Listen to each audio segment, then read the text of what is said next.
Welcome to this hour of Cyberpower of Tigray.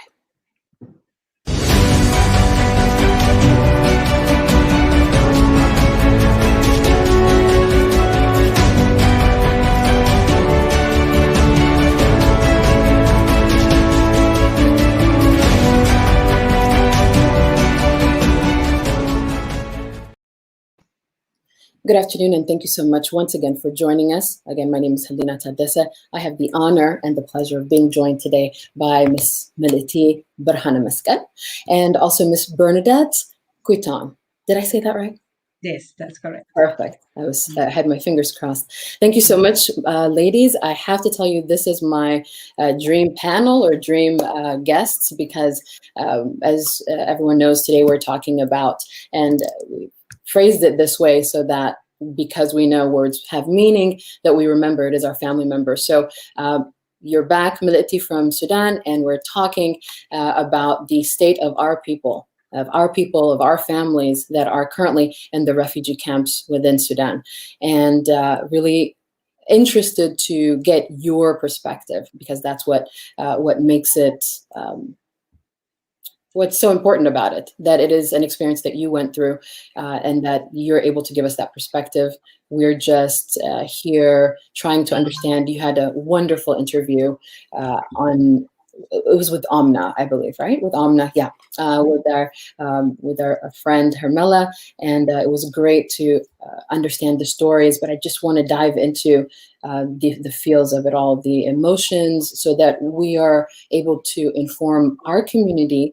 That's just for a lot of us are going through this yet again from afar, and wonder what is their spirits like, what's the day to day like. And Bernadette, I'm especially excited to have you here because you have gone through it and also are a survivor of the Rwanda genocide.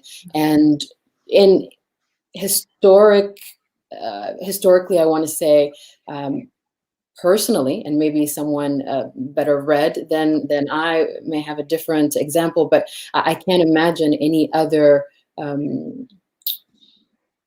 historic occurrence or genocide that aligns so much like the one that we're going through within our community. So to have a sister from our greater African community is such an honor. Thank you so much to both of you. Thank you. Thank you. Thank you, so, Hilena. it's my pleasure. I'll let you ladies go ahead and introduce yourselves so that we know to whom we're speaking. So yeah, I'll start. So my name is Millete Birhanemaskel. I live in Denver, Colorado.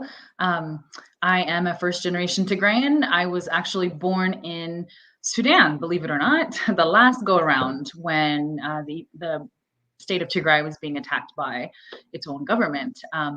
So I had the pleasure of being able to go to Sudan and talk to the families who are in those same camps that I was born in. It was quite the journey to get there. It was a really tough journey. And then getting there, the stories were heartbreaking and were just as bad, if not worse, than what we're hearing being leaked out of the state of Tigray, here and there, as people are able to get power or get internet access and that kind of thing. So it was a pretty intense experience, and I look forward to talking more about, specific stories, and then also just in general. I was really surprised by the state, the mental state of the people of Tigray. I mean, the people are so resilient, and I know we'll get into that more. But thank you for having me. I'm really excited for Bernadette being here as well, because one thing that I've learned in this past 109 days, I think today is just how impactful Tigray has been on the Horn of Africa. And Baba Sium was killed recently, and he was actually very vocal in the reconciliation efforts in Rwanda. So I think it's just powerful that Sister Bernadette is here too to share in this topic with us, because we need that solidarity. So thank you both. Thank you, Bernadette. So thank you so much, Hilena and Millete, and nice to meet you both. And I can go ahead and introduce myself. As Hilena say, I'm originally from Rwanda, I was about 14 years old when the genocide against Tutsi took place in Rwanda. I have experienced it. I had experienced how it feels like to be afraid that you're about to die, to go and hide. Lived in a refugee camp in a safe area a little bit for about 3 months. And later on, fast forward, I immigrated here to the United States. I was 20 years old, but it was a no-brainer for me to learn about mental health. So I took the path of nursing. I went to graduate school and I later became a psychiatric nurse practitioner. I have been working with veterans. I did my graduate work with post-traumatic stress disorder, just again because I wanted to learn a little more. How can I contribute to my community? And I have been working with veterans for about 5 years, and it's been very fulfilling personally, on a personal level. And I have a family. I'm married. I have 3 children. My husband is also from Rwanda. And I do see the similarity. I read a little bit about what took place in Ethiopia, but I'm not sitting here as an expert in that area. But I'm sitting here knowing that the sisterhood you mentioned will be the driving force to do this, because there is a lot of similarity without really knowing the details. So I'm more than happy to be here we can, I guess, take it wherever the conversation take us. It's a pleasure to be here. Yeah. Thank you so much. And you're right. This has nothing to do with politics. This is purely on the mental aspect and the toll that it is not only inevitably will be taking, but currently is taking both to those who are there within Tigray, in and outside of Tigray, meaning we know there's also ethnic profiling happening within the capital city of Addis Ababa. Actually, ethnic profiling also here within the United States and greater European diaspora. And then also later on, as things, God willing, settle down, and we think about the rebuild of our Tigray. So right off the heels of your comment about family, I know you're ready to get into the happenstance of it all, but Millete, I've been wanting to ask you, how was it for you to know that you want to do this, you're going to do this, but also you have a family, you have kids, and what was that like experiencing what you were experiencing while obviously feeling for your kids being here without you? That's such a good question, because I do have small children. I have 3 kids. My oldest is 13 and the youngest is 3. So it was a hard decision, because especially the littler ones, they've never been away from me. And so that was part of the issue, part of the concern. The other thing is just the instability of everything that's happening, in that area, because it's not just Tigray, but Ethiopia is at a standoff with Sudan. And so, with over land disputes. And so I'm thinking, okay, I am a Tigrayan and I'm going to Sudan under not the best circumstances. And then you have Sudan that could potentially go to war at any moment with Ethiopia. And, what does all of that mean? And then you add to that COVID, and, there was an outbreak in the camps. And by the way, no one wears masks in Sudan. Nobody. So, I guess the exposure is not as much as it is like here in the States. I don't really understand, why that is. But the crew that I was with, we're all like masked up everywhere we go, and people are looking at us like, like we're crazy. Yeah. But there was exposure in one of the camps. And so there was that whole element of, okay, so what if we do get sick while we're there?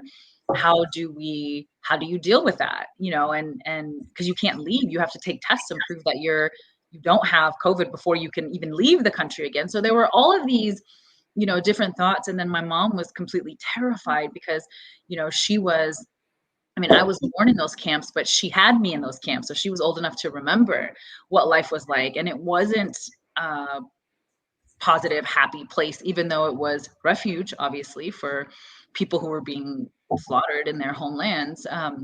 So it was, there was a lot going on psychologically with, why am I doing this? Is this the right decision? Am I creating more problems? Am I even going to be able to accomplish what I'm going for? There were all of these different things. And, it's interesting too, because now that I'm back, a lot of people who I, family and friends and community and people who knew I went are quick to say, "Oh my God, you're so heroic. Thank you so much for going." And I'm like, couldn't be further from that. Like, this was an act of desperation for me. I went because I wanted to know what was happening, and I didn't know what else I could do. It wasn't like some heroic act or whatever. It was actually a feeling of like, I don't know what else to do, and I feel helpless. And so I've got to do something, and we've got to capture these people's stories. And so you're right, Hilena.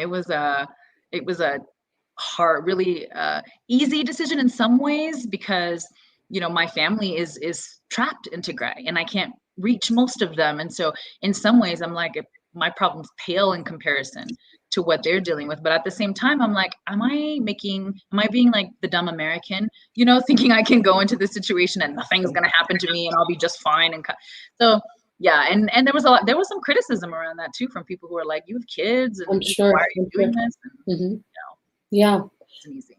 That anxiety, I know, is shared by all of us in the community, because you're left to the worst that your imagination can make up. Right off, I wonder, Bernadette, if just reading on what's happening in Tigray and Ethiopia, if that brought you back to that time, like you mentioned in your opening. It is, you don't have to know the feelings that are being shared. Is that something that you felt right off? Or Absolutely. I can start off by what Millete is sharing. This feeling of I have to go. Because when something is happening to your people, it doesn't matter where you are, it's also happening to you. So when we're looking into trauma, to mental health, it's also happening to you. So that was your way of doing something about it. So when it comes to what I could see as a similarity is, first of all, being African. That's a big thing we all share in terms of how we're going to respond to that. But in terms of what leads there, it's usually things that that are part of our history. And I can imagine that what's happening here is the attempt to change the history, is the attempt to see moving forward, how can I rebuild myself, work on a brain that is traumatized. What could be done? It has to do with the story you heard from your elders. It could be the similarity in terms of, yes, for us, ethnicity, Ethiopia is tribal. Same, the idea of having a certain level of hatred, or just not respecting a human being to the point you take away their life. What's left there? And then again, who is left, who experienced it, who saw it, it's you become traumatized. And because again, what we share in Ethiopia and also in Rwanda, we have this sense of survival. We have to survive. We have to work. I have to put food on the table. I have no time thinking about what just happened. But the truth of the matter, the trauma did happen. There is something that happened to your brain that instill a certain level of fear, that you even tell a story that might not be accurate. That is, the key is to know that what can be done moving forward to change what trauma is doing to us as Rwandans, as Ethiopians. And yes, there are some similarity. And what we did in Rwanda was just to come together with moving forward. We still, hope, love, reconciliation. We've had things we called gachacha. You sit down, you talk with people who might have participated in killing your people. And again, I'm just illustrating how us who might not have advanced in medicine, same as they do here in the United States, we can find things in our culture that can work towards restoring that traumatized brain generation. That's the similarity I was noticing when I was reading about it. What's interesting about that too is there were there were people in the camps there for the second time. You know what I mean? That was really interesting too, to think about, like the psychological impact of like, you're back again. You've lost everything again. You know, I mean, clearly your life is the most important thing, but still imagine everything that you've spent. I spoke to a guy, he's in his probably 80s, maybe elder, and him repeatedly saying, you know, everything that I've accomplished, everything that I was able to achieve over the last 70 years, it's gone. But at least I saved my family, you know, and and that, like, over and over again, like thinking about when he said that, and that's traumatic. That's like, it's hard being an African, you know, we feel like we always are going through this over and over again in different parts of the continent. And I don't get it. I don't know, when do we break that cycle? You're bringing a very interesting point when you talk about re-traumatization. I talking about generation who, when we grew up hearing these stories, yes, they are also affecting us. But when you experience it for the second time before you even get to heal, yes, it sounds like he has found a way. We are resilient. And remember how in Rwanda, they do often refer to us being resilient based on how, if you can see the progress we managed to make later on. Yes, that resilience is there, but also I think having, like you say, he say at least something about his family. That's what driving him. I think that also family is very, very important, because I think in Rwanda, you didn't go to a therapist, but you talked to your neighbor, to your friend, to your cousin. There is this community that served as a way of helping you process things. And if you, instead of telling yourself a story, sounds like a story of hope for your friend, he still is hopeful, although he just went through this again. He's being re-traumatized before he even get to heal. It's happening again. And there needs to be sort of whatever crutch that one can hold on to in order to get through, I would assume, the new trauma. I wonder if there were any variables, that sort of common variables throughout each of the stories you might have heard about their journey to the camp. Of course, we know it was all tumultuous. So what are some things that stood out to you about? Yo, what a good question. They're all the stories were very different about where they were when they realized that they were being attacked, where they were, where their families were, how they left, how they got there, what happened to them along the way. Those things were very different. The one common theme is definitely survival, that I have to survive. I have to find my children. That was a very common one.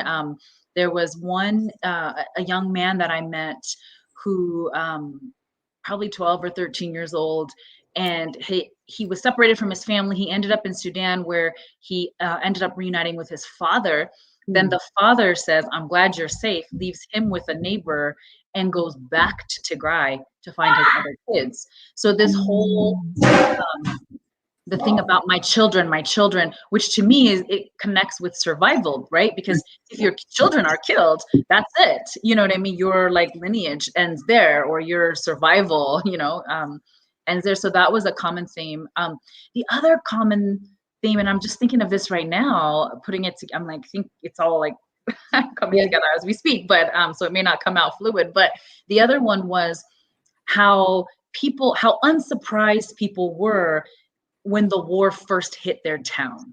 Like almost like, happens every 30, 40 years, there's a change in power, and it's never peaceful, because a lot of people didn't flee right away. When the federal soldiers came in and were shelling towns, like clearing towns of the governments that were already there, the people in general were not surprised. Like that same individual, the same elder I was talking about, his name is Baba Hadush, he made a comment. He's like, "We're farmers, we're business people." He's like, when Idu came in, which was a political party that, was trying to free Tigray at one point, he's like, "We paid taxes to Idu." When the Derg came in, an awful regime, he says, "We paid taxes to the Derg." And, when Wayana came in, we paid taxes to Wayana. Like, it's just what you do. There's a new government, and there's a little chaos in the transition, and then you continue with that government. So it was interesting to me how they just accepted that there's going to be a little bit of chaos, that there's going to be some death, that there's like a violent transition. That wasn't surprising to them.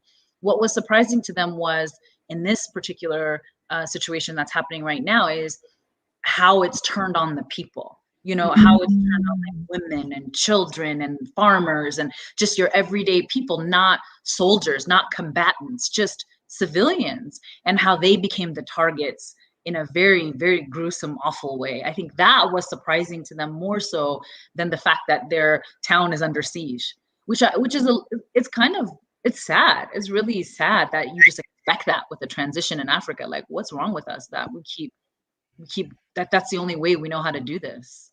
That's so true. I mean, even now, there is a shock, like you said, because it is involving so much of the people, and it is essentially a war on the people, and it's no longer a secret, and it's no, because now international news outlets are reporting on it. So no one can say we're being political. This is what it is. But even still, I do notice within our community that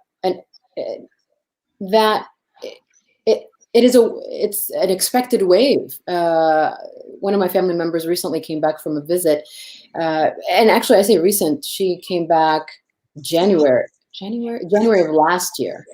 She had just been there, hadn't been there for a very long time back home, and she said even within the capital city, there were layoffs last year, and they were making no secret that it's because you're a Tigrayan and you're ousted.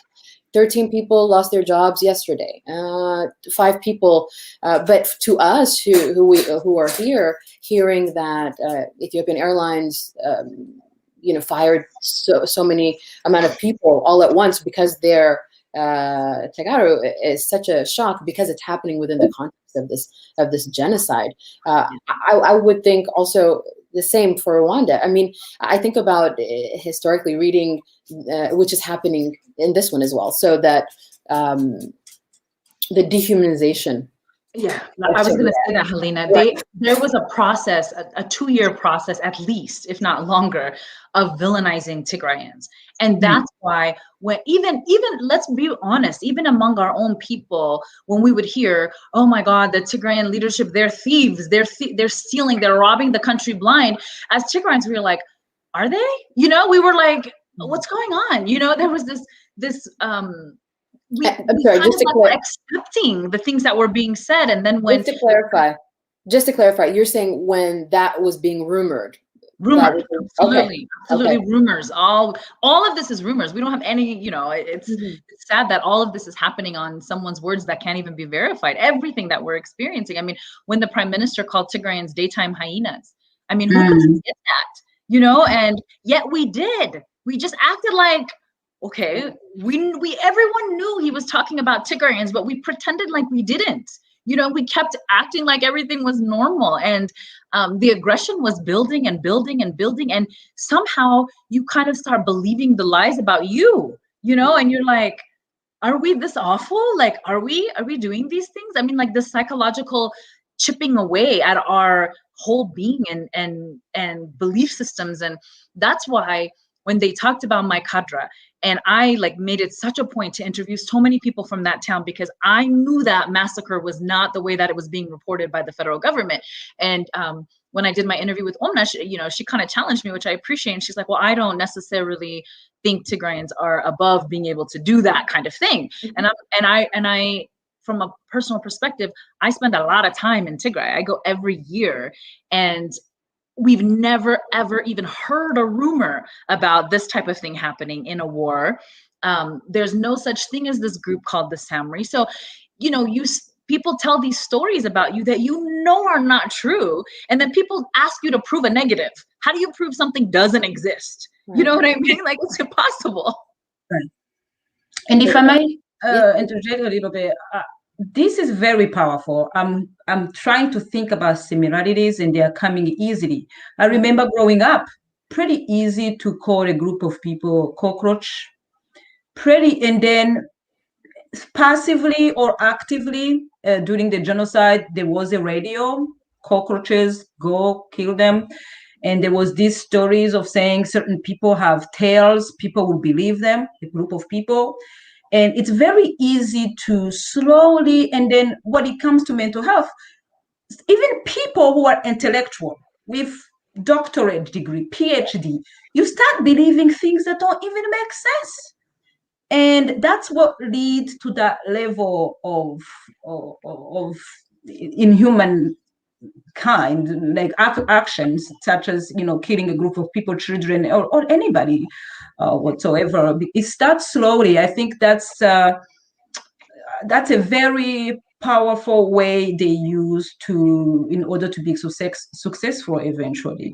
Mm-hmm. And I also wanted to say something when Millete when you were sharing what you noticed in terms of, it looks like they were expecting this. And I think what I was also again thinking about what took place in Rwanda, because I think what has become later on a protective factor was to learn, well, this is shared. It's a shared experience. You were talking about when you might be with someone in a refugee camp, you're hearing a story here and there, someone say this happened to us. You even start having survival guilt, like, oh, I didn't die, or I think it gives you a certain story that keeps you going, you know, at least it could have been worse, but that's not okay. I remember when I first came here, you would hear someone passing, you'd be like, oh, okay, all right. They had a funeral, okay, sounds like, and you don't have the right emotion that human being was supposed to have when you hear. So once you have been experiencing this, when you're hearing something is about to happen, you start negotiating between things that shouldn't even be negotiated. Like, you know, am I going to be killed with a machete versus a gun?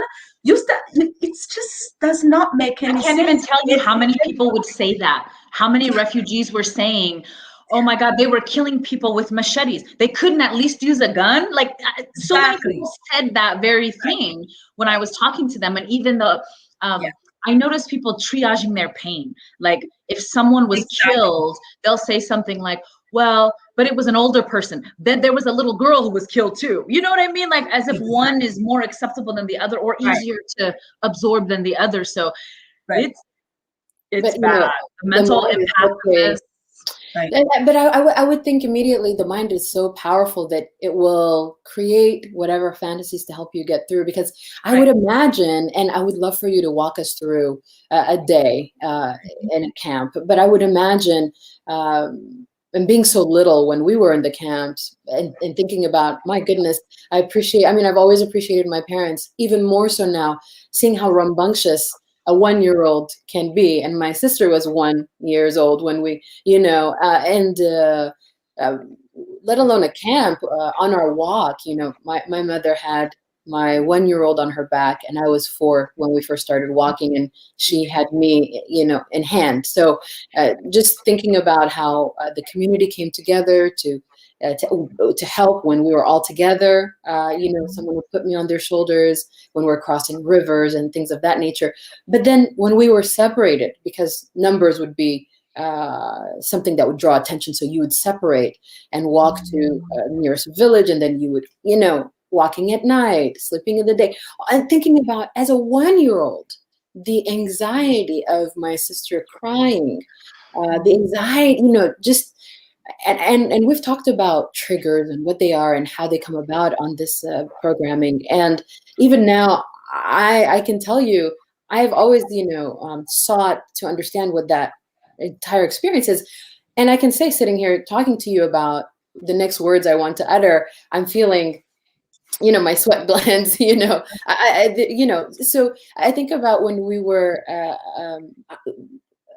someone hid us underneath their straw beds because we were deep in the rural. And I even viscerally remember the smell of the manure that the beds and the home was made out of, and then being told not to make a peep, you know, while they searched.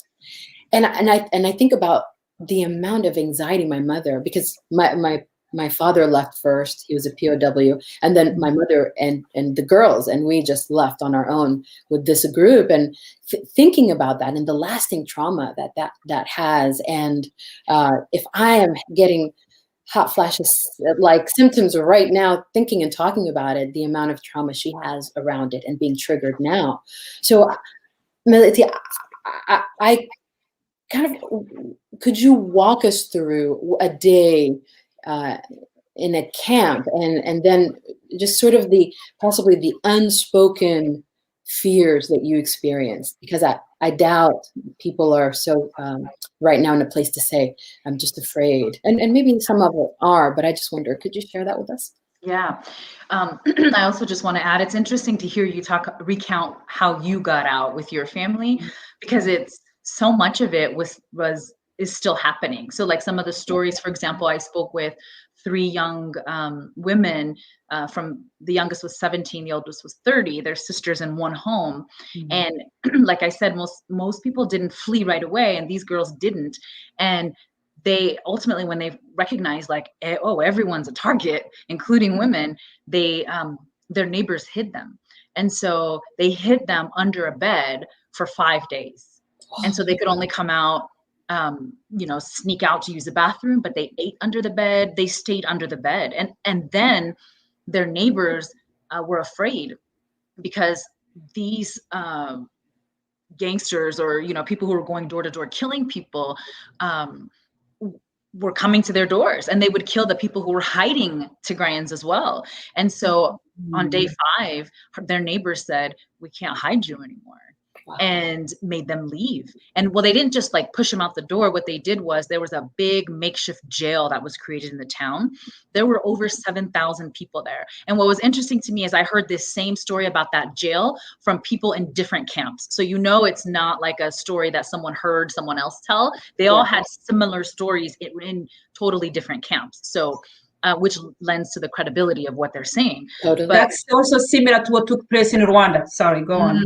And so these girls, so what the neighbors did was they said, listen, we can't hide you anymore, because now our lives are at risk, but we'll take you to that holding area, the jail, where Tigrayans are being held. And so the girls had no choice. What were they going to do? They couldn't just go out into the street. That was really scary. That was death. They were dropped off at this jail. And so, and there were just wild stories about things that happened while they were there as well. But I'll tell you about some of the fears that either people expressed or things that I picked up on. You're hearing a lot about the impact of this on women who are being, gang raped in many cases, being attacked.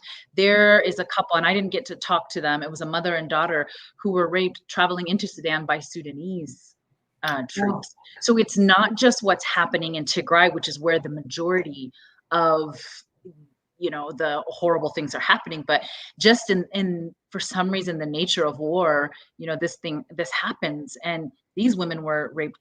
Fortunately, in Sudan, he's being held accountable, and he was arrested. The soldier who did this, that kind of thing. But there's this big fear for women that they're not safe, and mind you, they're living in tents. They're not in homes with locked doors. In many cases, there's no door at all, in the space that they're like in Hashaba. There are these makeshift homes that were built for Sudanese to bring Sudanese back, repatriate Sudanese who were being abused somewhere else, but they never came. And so those makeshift homes have turned into homes for refugees, and they don't have windows and they don't have doors. And there are women there with just their children. And would you feel safe? I wouldn't feel safe, especially when that rape is happening on a level that is just, I feel like, unheard of, and even for war. And so I know the women are very afraid just for the fact that their bodies have become, a battlefield. That is a scary, horrible thing that women repeat. Even the latrines, the bathrooms that they make for people. Right. They're covered with like either a plastic material or just a type of hay or straw. And some of the men will go through and put holes in the plastic so you can see when someone is using the restroom. And so why are they doing that? So they can peep, you know what I mean, on these girls. Like imagine the little girl who has to use that bathroom. I mean, it's the sexual violence it's just a whole nother level. And it's something that women are not like super outwardly talking about, because for some reason there's some shame in being honest about that and, happening. and it's such an African thing, but it is, I would say it's a global thing, especially in Africa. And not to throw our continent under the bus, but I think we all know that, I mean, to live in America, in Western society, is to understand that what it is to be a woman and saying that this is my right, but not so much. I mean, we've come far, I believe, in our continent, but I can definitely understand that. And the state of war that you mentioned, it just is lawlessness, right? It's there is nothing, no rules matter. Thank God if you have morals, but even then, I think, and I know Bernadette, you were saying you see similarities. I can only imagine, even there were these wonderful neighbors, but I mean, your morality is tested, your inner shadow is tested. I'd love for you to share. You mentioned that you did see similarities. Absolutely. Again, this took place in 1994 in Rwanda. Even if I heard stories very similar, like personally, for me, I know the moment we heard the killing was started, we went and hid in a basement of our neighbor across the street. And then from there, we were able to get to a safe place.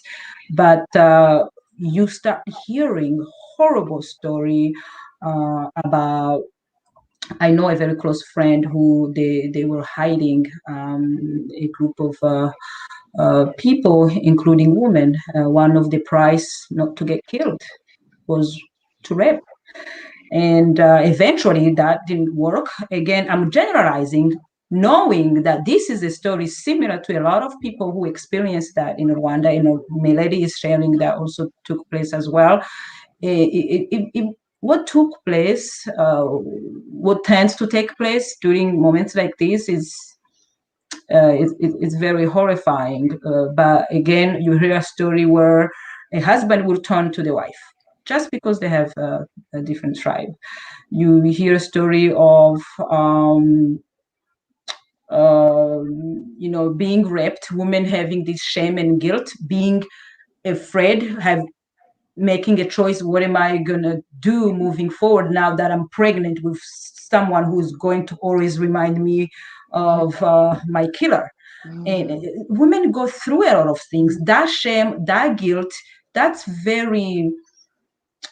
very detrimental if you cannot speak it, because one of the weapon trauma cannot survive is to talk it, to speak it.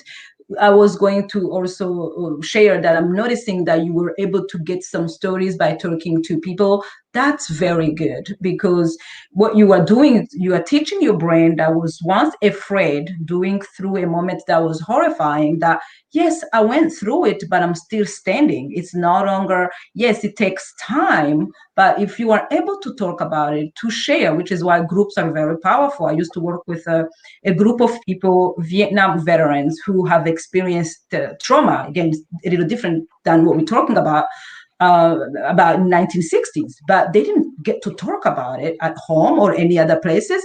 The moment they started talking about it, that's when the healing happened.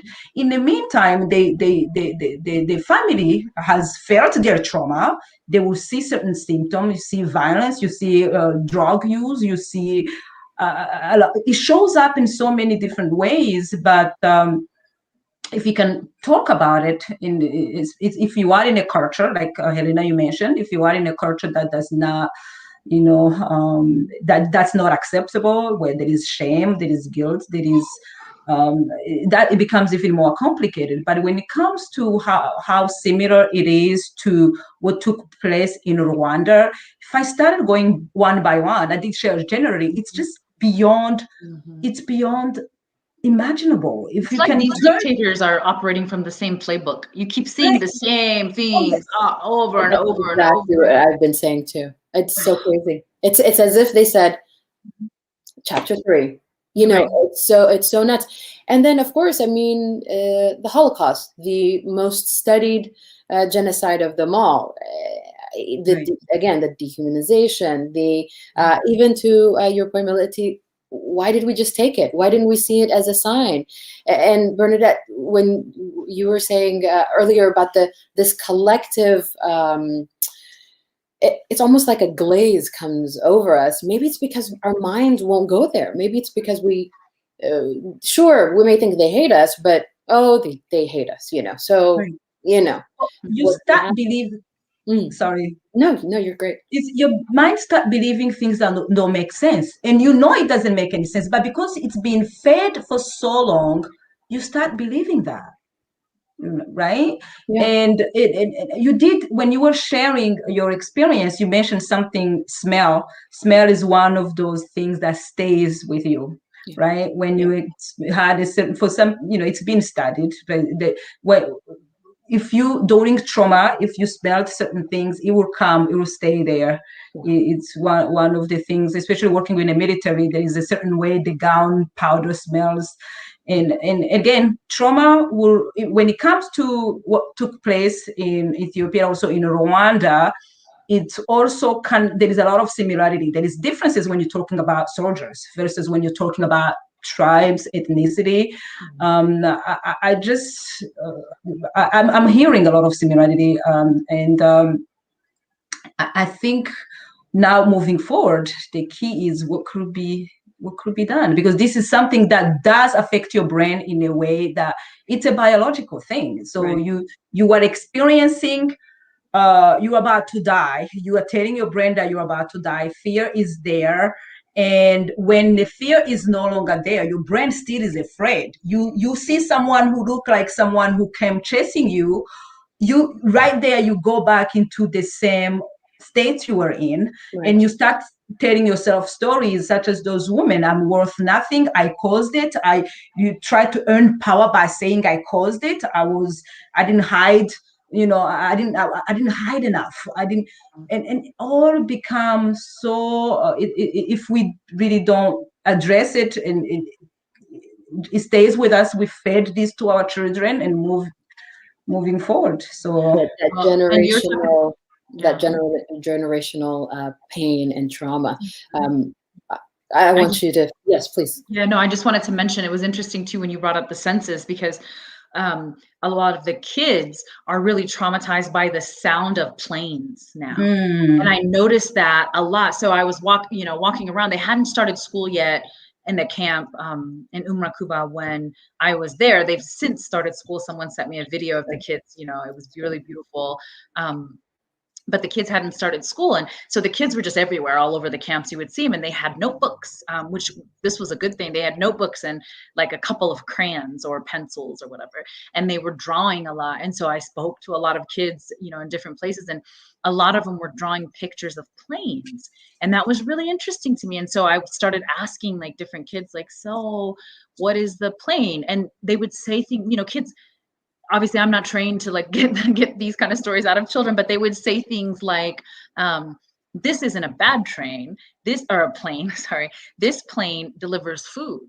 They would say things like that. So like, it's not a war plane coming, it's a plane that World Food Program. They would even write WFP on the plane. So they were like, to me, it seemed like teaching themselves, like, don't be afraid when you hear that sound. This is actually what it is. It's not that bomb dropped. It's not self-therapy. Yes. Self-therapy, which is why actually you hit the nail on the head. Art therapy for children, why it's so important. That's the way, until we know how to verbalize, that we are able to really communicate. I had a point, but I've forgotten, and that's fine. I did want to mention, the vulnerability of the women in our community right now, the vulnerability that they feel, which is very real. It's not just in their minds, because like you mentioned, their bodies are now a battleground. I'm sure women wishing they were not women, they were not there, because there's some finality to death, but there is an ongoing trauma to being violated, I would assume. At the same time, our men are going through their own wars within, because, and Bernadette, I don't know if you read this part of it, opposition, the federal troops, the Ethiopian federal troops, as well as the Eritrean army, as well as the militias that are aligned with the federal troops, are currently in more rural areas, have been killing young boys and men. And the plan is that that they kill off all Tigrayans. The plan is that they, by either raping and impregnating and ruining the line, ruining as in cutting off of the line, and that is such a vendetta, that's a sexual war is on a different level of hatred even, right? So, and then many reports coming out by survivors saying that the soldiers are saying, we've been told to do worse. This is nothing compared to what we've been told to do. And they've been killing, there have been some reports saying 7 years of age and up, 4 years of age and up, which to me is so biblical, so archaic, so, so sad. We talked about our women, and even in my own experience, thinking about my father and all the stories we heard once we were reunited with him, of the nights of crying and wondering, if we'll be reunited, just that dark place that they go through. And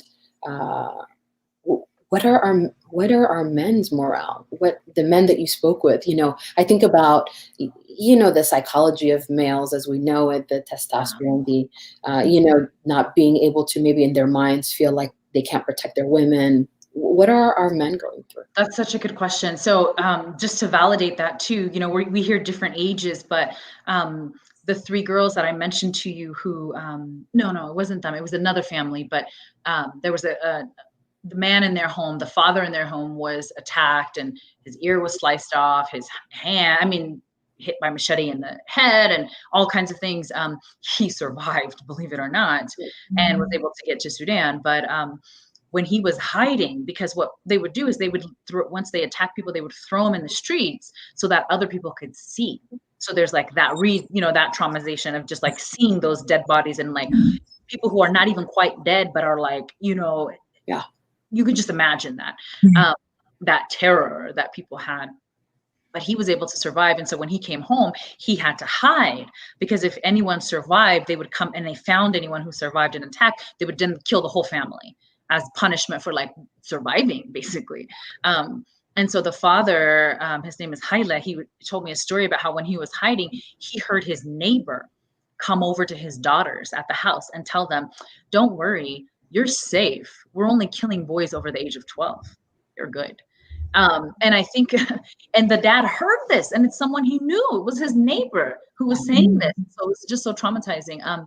The reaction from men and boys was very mixed. People are angry, especially the young boys are angry. Imagine you're 15 or 20 years old and you grew up in peace, right? Ethiopia's had peace for the last 30 years. There hasn't been issues here and there, but not anything close to this. You grew up watching TV and with the cell phone and going to school and living, by all accounts, a decent life.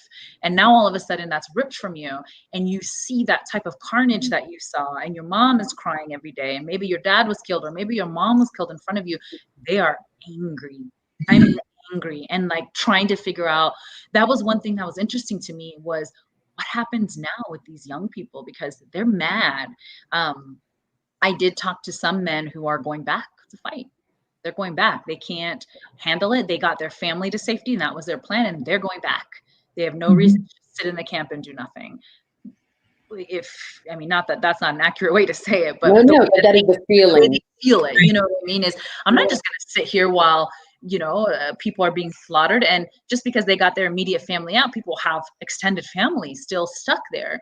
And they saw such awful, awful things. How do you just unsee that? Or how do you act like, well, whew, I made it? You know what I mean? So I think the mental state for boys and men is a really dangerous one, where they don't see it like, yes, I survived. They see it as like, I need to go back and fix this, if that's even possible.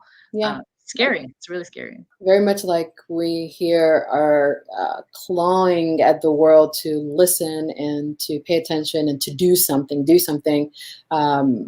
That feeling, and you mentioned it a second ago. You know, that feeling of where do we go from here? So Bernadette, I say once this is done, God willing, very quickly, we'll all be survivors of the Tigray genocide, and it'll be incumbent upon us to do what we're called to do. And for you, you are called to better understand the mental state of your people, and to help in that way, and possibly inspired you to just help in general in that way. Being a survivor of the Rwanda genocide, having been alive during that time, what is next? I mean, sure, some may say it's early to talk about healing, early to talk about what comes after this while we're still going through it. But we know, I mean, we're talking about how to rebuild while in the pain. We're talking about how to help with the mental state of our community while still in the process of getting them out. So in that spirit, how do you remember it happening? What happened? How did it stop? And if I can add a question, how do you get over the anger? Because I am angry from what I heard and learned, and I'm hearing people on the ground are angry. How do you ever get past that? It feels impossible. It really does. Great point. Even asking the question of what comes after this, it's almost against my nature right now because of that anger. But I need us to see some sort of light, some semblance of an after this, because right now we're all living and breathing for this. So how did it dwindle? How did we know the world acted too late? And now they're saying, you know, the elected officials are still saying, let's not, you know, it's too much time has passed already. So many people have died and are in pain. But how did it dwindle? You know, like, do you remember it on that side? And how, like Millete said, how do you get over the anger? I mean, how? What's next? Okay, what I will share is it's good to recognize that those emotions are happening. And like I shared before, one of the things that trauma can survive is being put to light, you know, raising the awareness. What you're doing, Hilena, this is amazing. This is great. And this is happening during the moment where we do have the internet. We do have so many ways things can be shared. So definitely I have hope that there is a way to get through this using the platform that is already here, that wasn't here about 20 years ago. So looking at what took place in Rwanda, I think what helped the healing was this idea of being, although I'm going to say something that might be too early to say, but it's usually the key. And when we talk about it, when we do trauma work at work, that's something we talk about, you know, forgiveness. Forgiveness is usually not for them, it's for you, because the anger is destroying the person. You know, forgiveness is more moving forward. How do I heal myself and move forward with the idea of the natural reaction of a man to say, I was weak, let me go back. It could happen, but again, then what, right? You probably don't have as much resources. You probably might end up being killed, but that's only keeping the circle going. But that's usually a normal reaction during that, when that is happening. But what kept Rwanda going was to sit together, to talk about it first, was to embrace the idea of reconciliation, forgiveness, sitting down and talking. Again, we couldn't wait for, you know, again, this is an area where I won't claim to have expertise in, but I know what helped us was, in order to here was to sit down, because we couldn't wait for all the trials to take place one by one. So they created something which I say that I'm not exactly familiar, but I know it was the gachacha, to sit down and talk about it. What took place? It's okay to say, yes, I remember my neighbor coming, asking, you know, who is here? Don't worry, we're coming back. And those, you talk about those, and then someone who might have participated on the other side is sitting, sharing his story, the idea of even sitting together with, I feel that has helped Rwanda a lot to heal, because even something you could call closure. We had moments where people will go back to bury their own, to figure out, tell me where when you killed my family, where did you put them, right? That's part of the healing. It's okay to talk about what's happening at the moment. This is actually happening. The children are being killed. The boys are being killed. We need to know these things to put it to light in order for something to possibly happen to stop it. And also moving forward, when you were working on yourself, if you have a brother or a son or what this happened, talk about it. And what did this say? It's more about how can you move forward? And again, forgiveness, hope, and we do tend to get busy, all right? And I do feel the idea of having this shared. You will sit down, you hear a friend who is the only survivor of the family, and talking about it also, that has helped a lot in terms of what has helped. Yes, there is still a lot of wound that needs healing. Anniversaries are tough. We are getting ready to approach April in Rwanda, which is when this took place. And so what I would say is the idea to create this platform to talk about it, give a voice to the survivor, so they can once again be able to say, no, this was not okay. It's not okay that you can say, well, at least I wasn't killed by machete. At least I still, yes, you can talk about it in a way that helps you move forward, but not in a way in accepting it. So you see yourself as the victim who is always going to be afraid, then you won't move forward, right? Or you can stay in that vicious circle is, I have to always put my arms up. Mm-hmm. So what helps with the healing is being able to, what your brain learned during that time, how can I take it back, restructure it? That's what I could share right now. It's possible, but what's happening right now, putting this to light, talking about it, going into details is very important. And also to create a safe environment where people can share in those refugee camps. What's happening? How do they feel? Who is there? Are they safe to talk about it? You going back, Millete, and being the ear, and all of these are very, very helpful. And, one person at a time, 2 or 3, and that's how other people see and join in. It's possible. It's possible to definitely create a better future. But again, what's important right now is to stop. How can this be stopped? And it might be, it might take certain things to be like, let's just do one little thing at a time. What helped in Rwanda was really the idea of, let's move forward. And again, what things that couldn't change, people had to get back into their lives. And but certain things helped, such as being able to talk about what happened, being able to go and bury your own the right way. So in terms of how that can be mirrored in Ethiopia, I'm not sure, but that does help healing. I think that's part of the problem, is the victims are not being heard.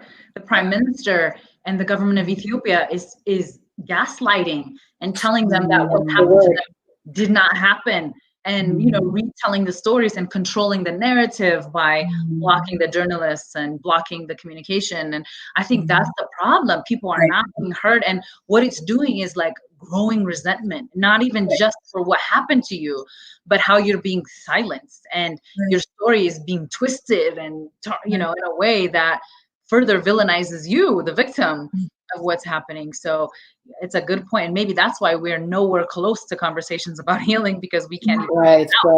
In terms of... You're talking about it, but I think this is good work towards healing. You're talking about it, something that probably wasn't there years ago. Right. And I mean, to exactly what you said, Bernadette, we may be far from it, but it sounds like that's going to be what needs to happen. And the optimist in me says we're going to do it, and we have to do it.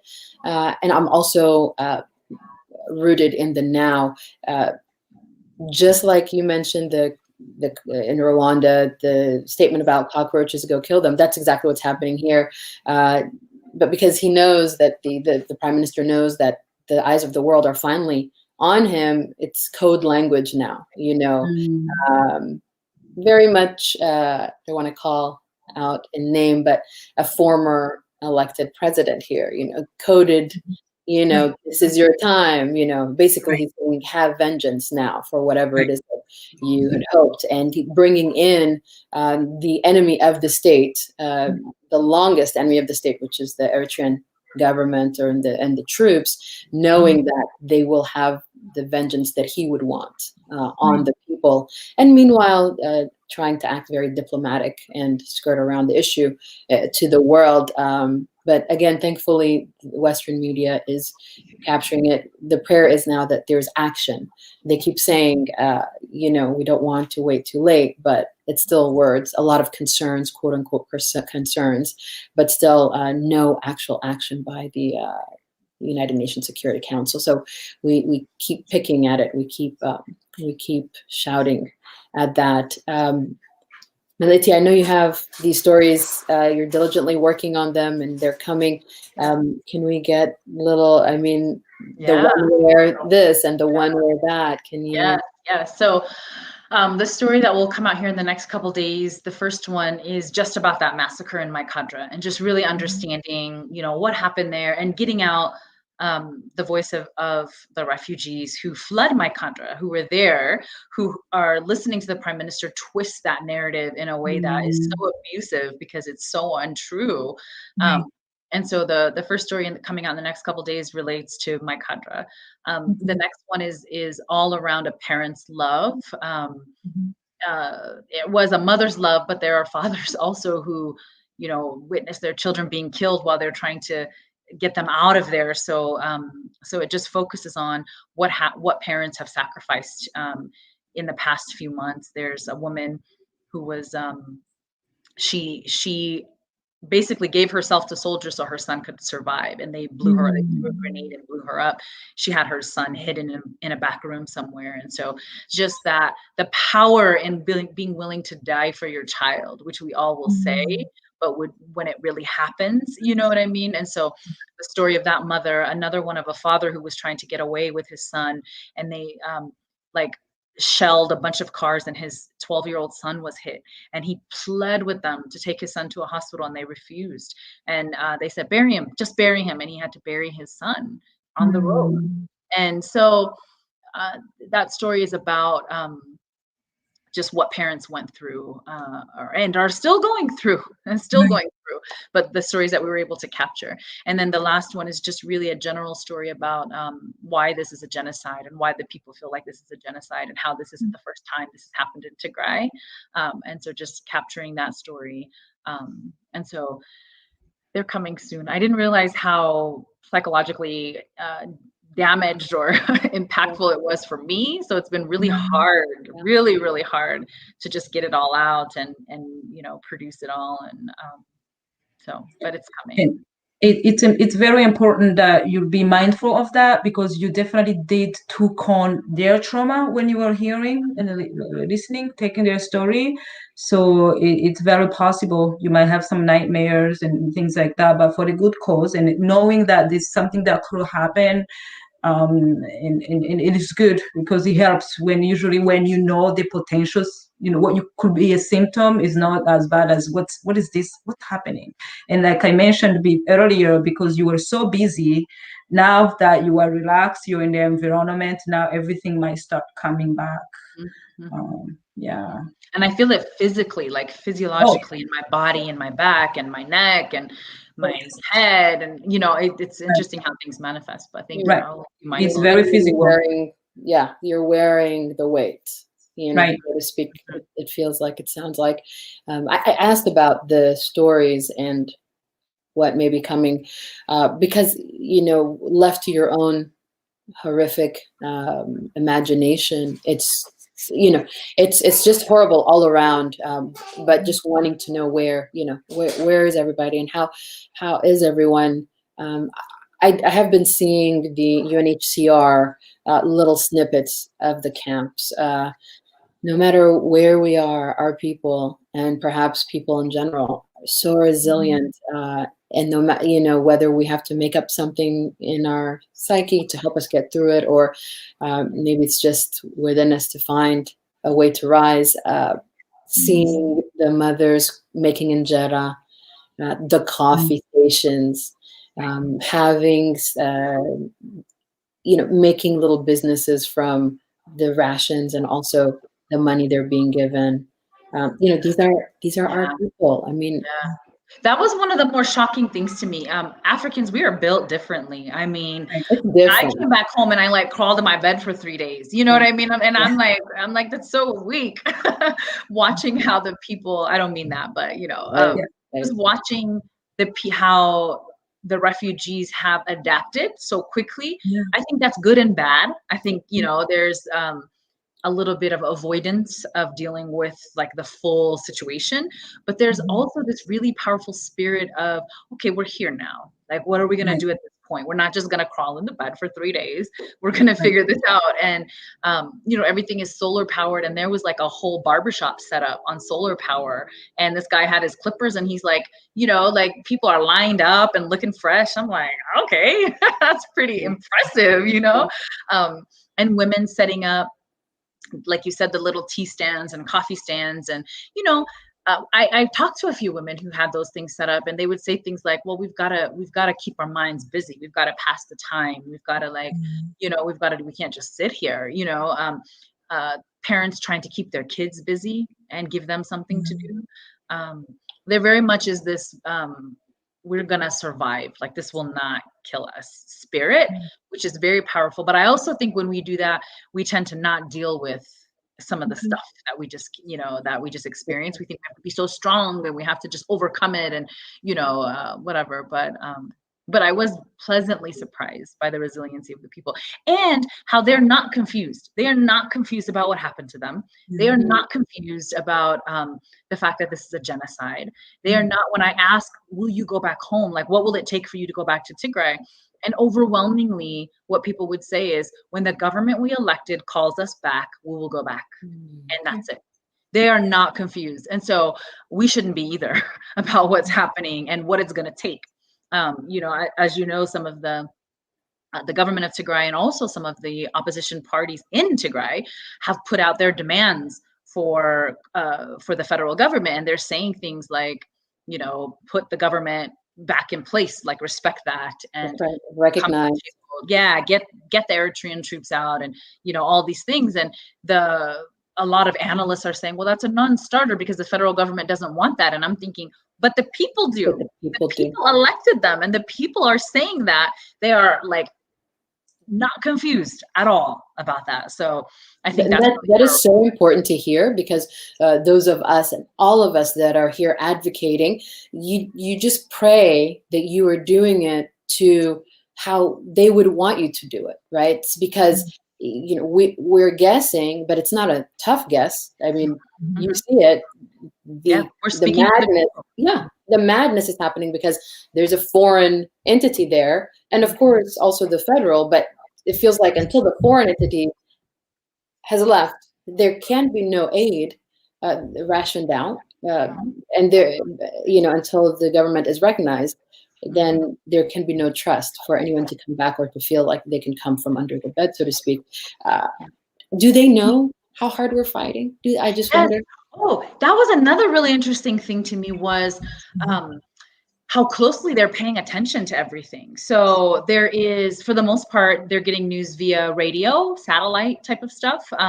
They do in 2 of the camps for sure, maybe even the 3rd one that I went to. There's community TV that gets satellite news.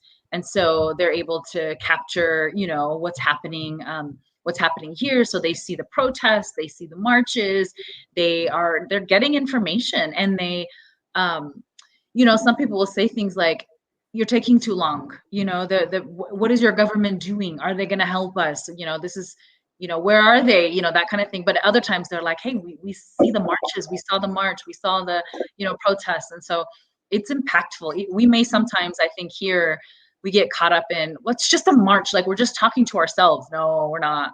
They're paying attention, and it's impactful, and it's showing solidarity, and it's also getting attention but it's also giving them morale to keep, to keep fighting and keep going, and that they will be able to go back home at some point, hopefully.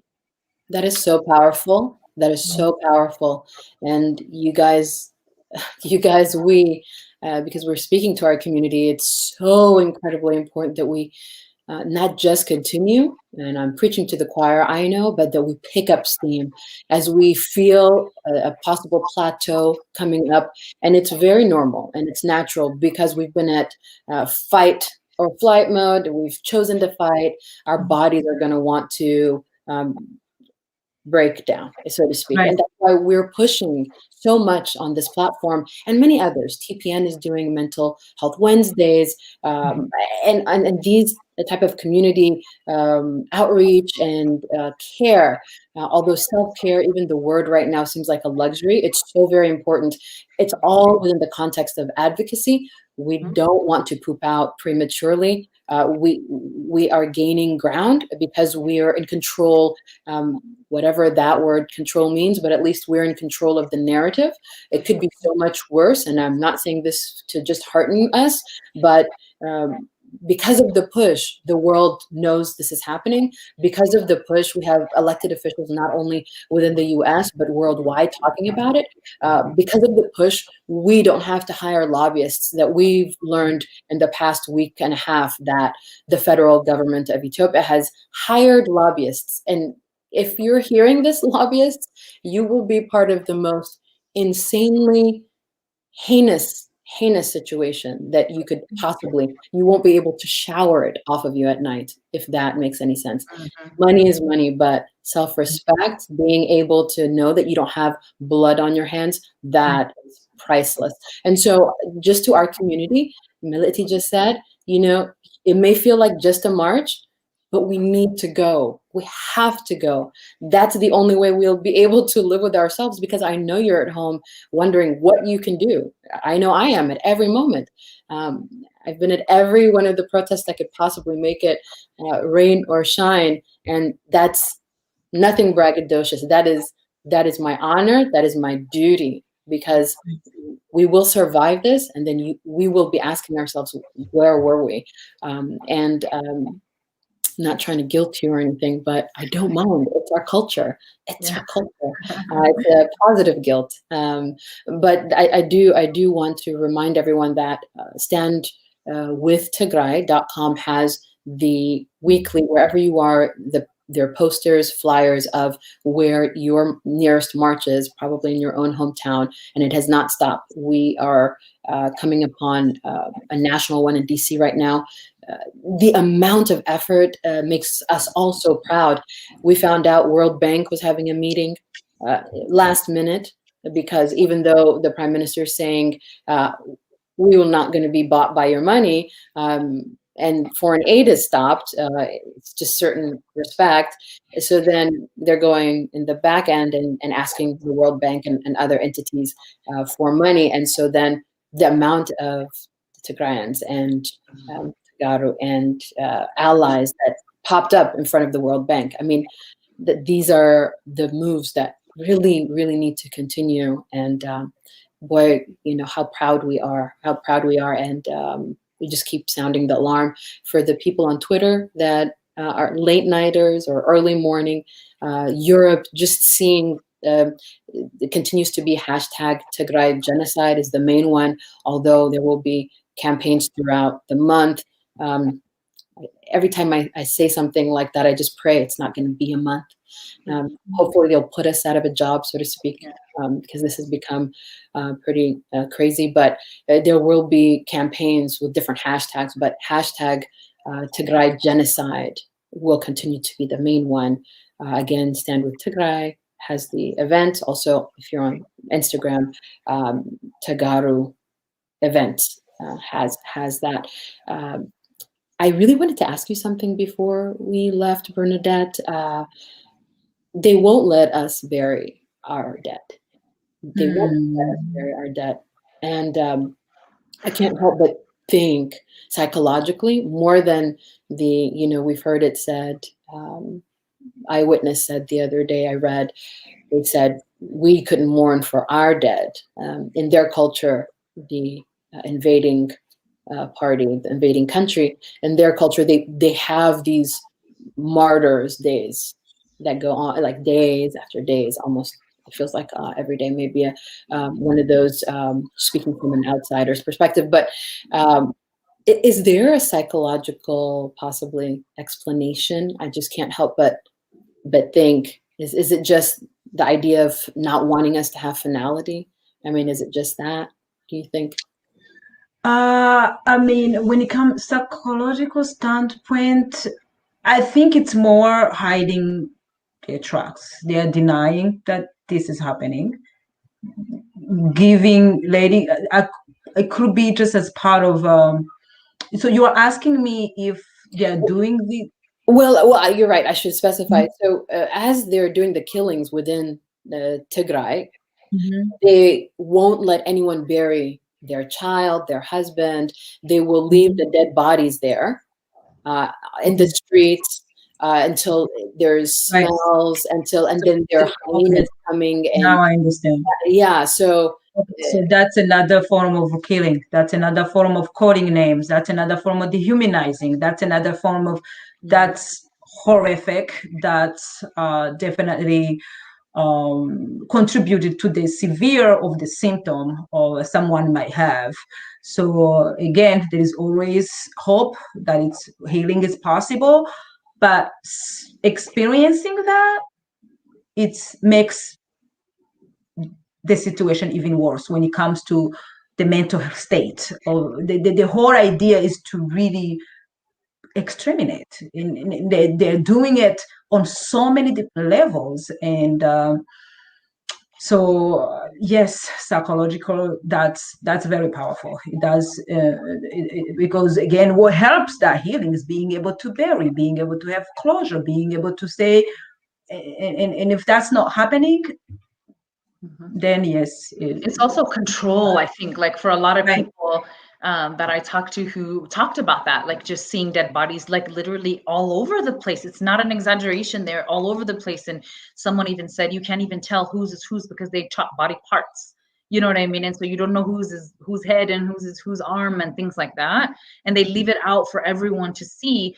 And I think that's for to control people psychologically. Right. It's part of their plan. Remember, genocide is structure. Nothing happens by accident. Everything is usually planned out. So that's what I've got to learn when I was, as I was learning what took place in Rwanda, what made this a genocide. You are describing some of the examples that are used, when you are really want to exterminate a group of people. So that makes all the sense. Like you said, Millete, to control, this will happen to you if you don't fall in line. And also, Bernadette, the ultimate dehumanization is you don't even get a burial. You don't even get a finality. Another death for the person watching it. Right. And if I could share quickly that what you are doing is very powerful. Knowing there is someone fighting for you, you cannot imagine how powerful it is on that part. And also for the killer, knowing there is someone who is watching, it also slows you down. So this is great what you're doing when it comes. That's a great thing to share. Yeah, you're right. That is something really important to remember. You get in this mode of, how do I get on Twitter today? How do I join the calling brigades? You get into that and trying to mesh your family home, and we will continue to talk about this because we're all going through it.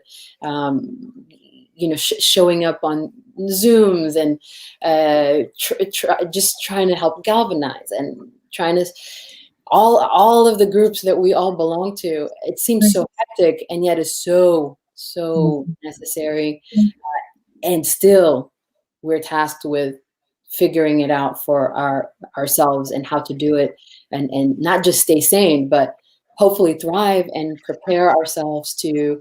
I just keep thinking there is a day like we survived, like people like myself and my family survived that. There will be those.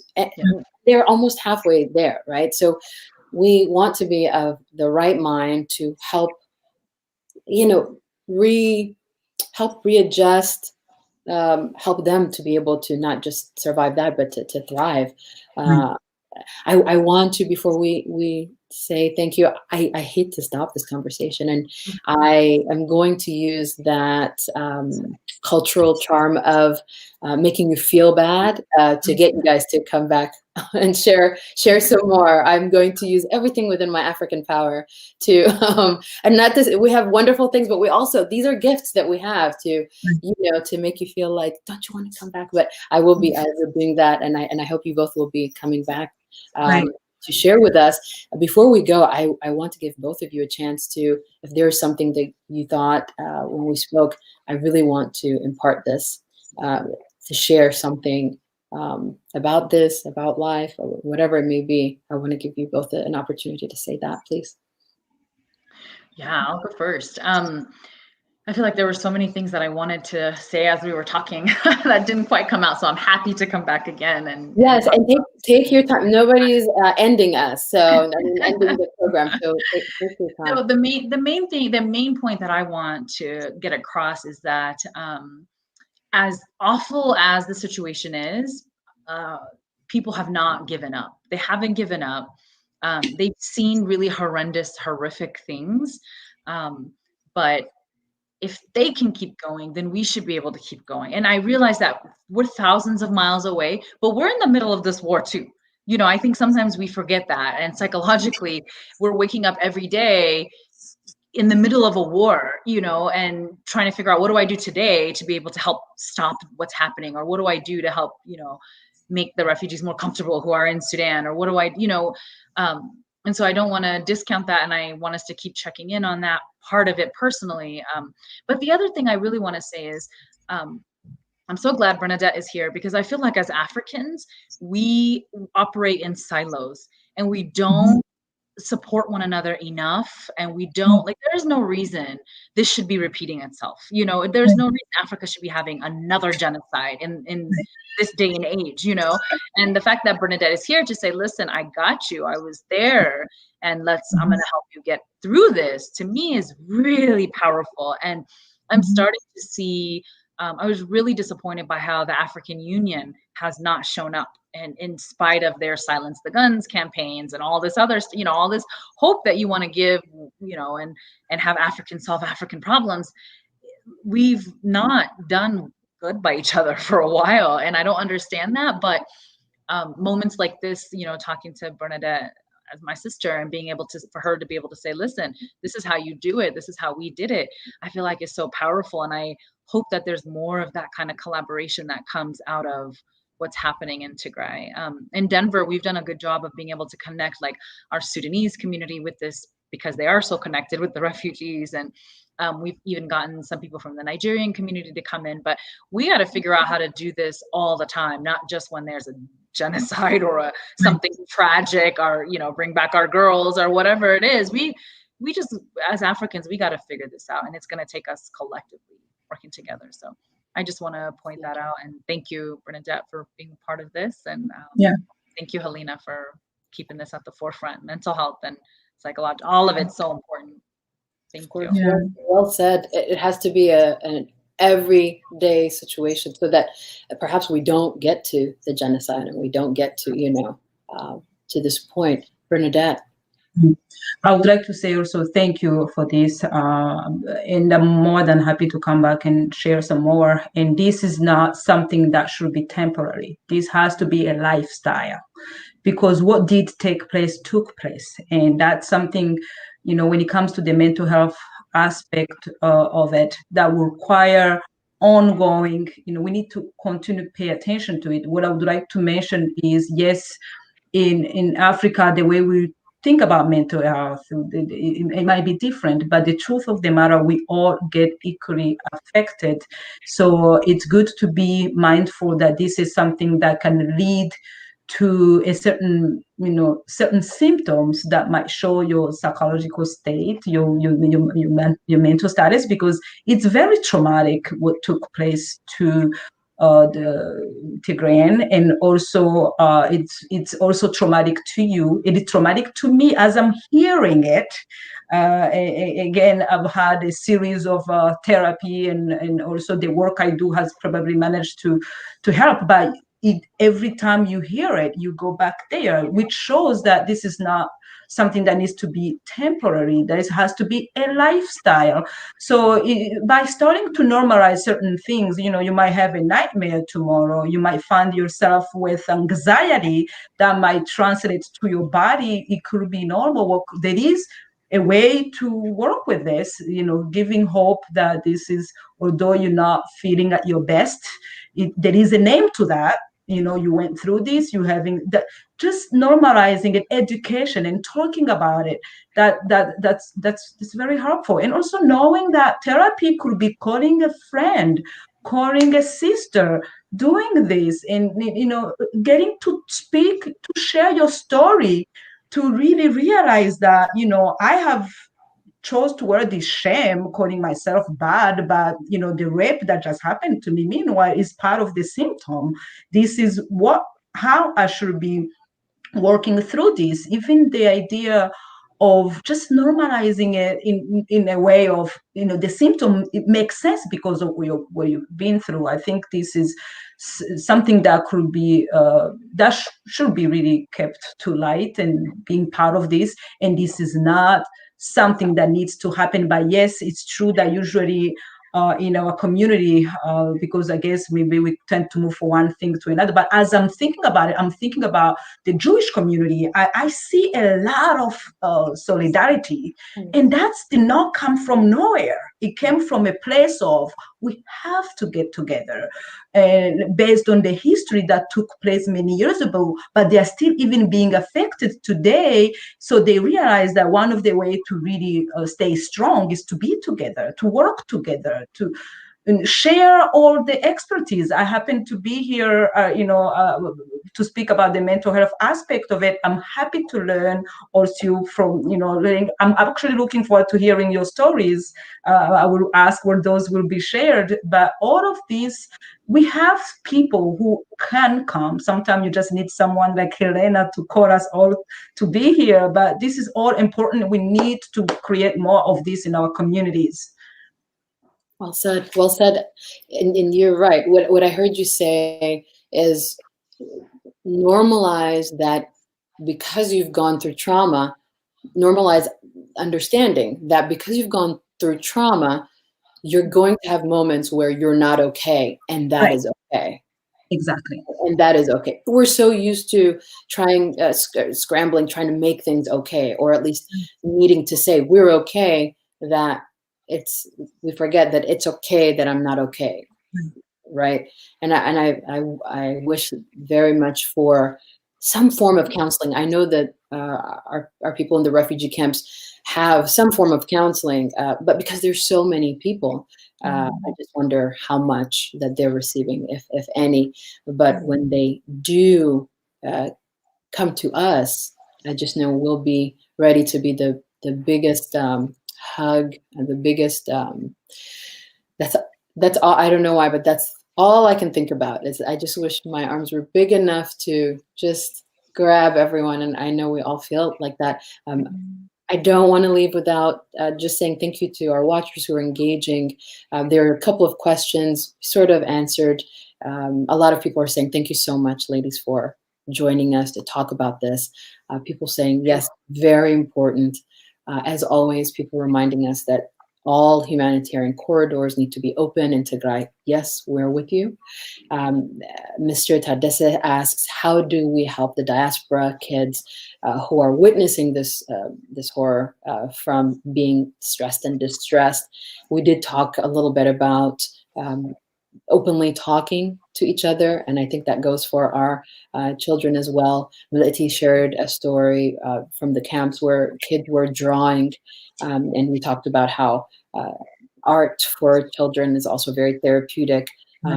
Anything that you can think of right off, Bernadette, for children and helping them, especially kids who are outside of the camps, outside of Tigray, and this could possibly go for everyone, really, kids from being distressed.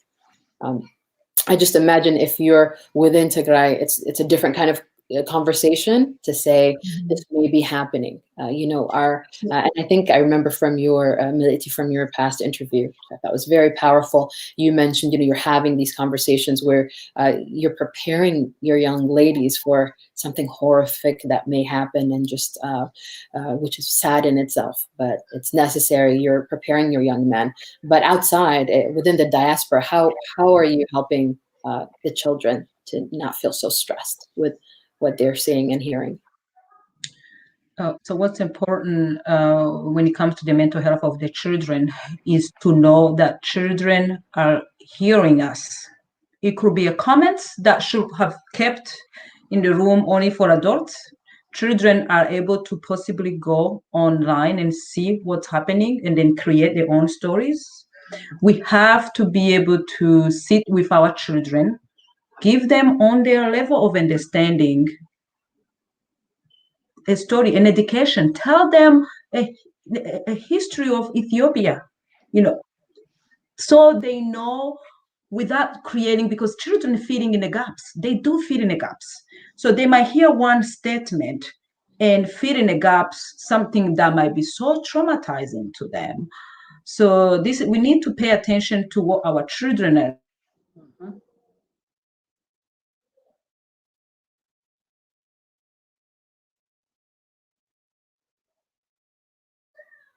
Bernadette, can you, Millete? I think she froze. I'm still here, yeah.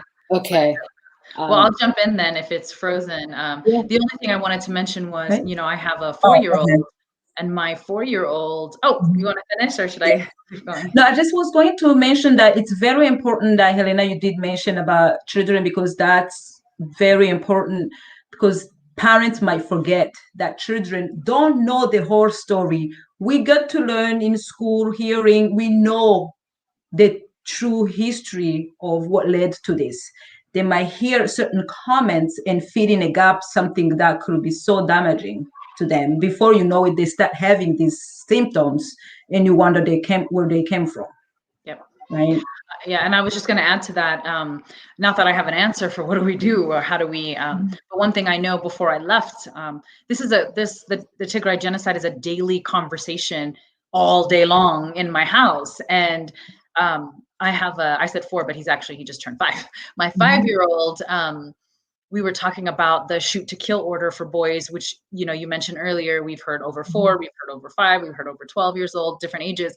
But I remember talking about that, and my son came up to me and he's like, "Mom, what about me? You know, what about me? I'm 5." And I was like, dang, I didn't even realize, you know, I mean, obviously they hear everything and they are absorbing everything, but it didn't occur to me that he was making that kind of connection. Like, will they kill me? You know, and it was just a heartbreaking question.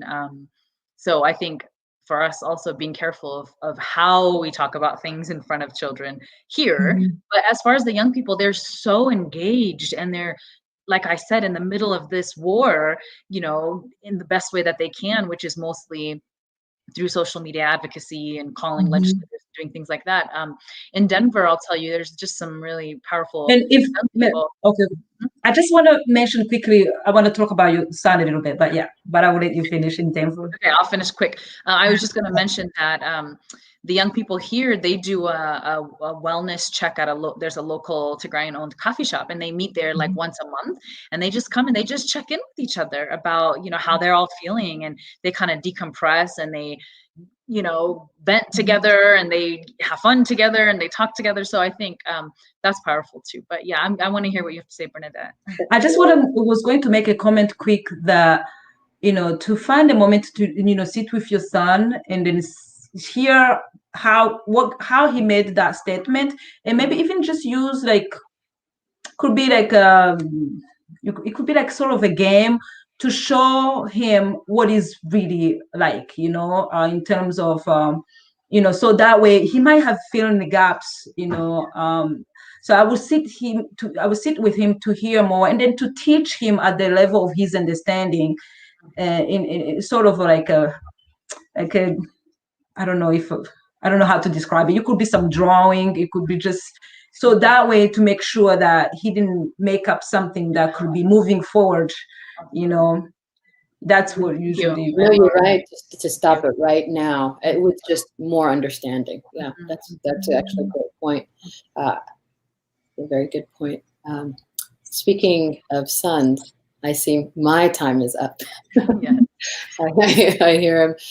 Again, thank you so much, ladies. I hope you understand what this means for our entire community, and this broadcast will be saved, so everyone will be able to reference and also have a chance to look at it, and just give your mind a break, and be with people who are thinking about your mental well-being, so that you can start also thinking about your mental well-being.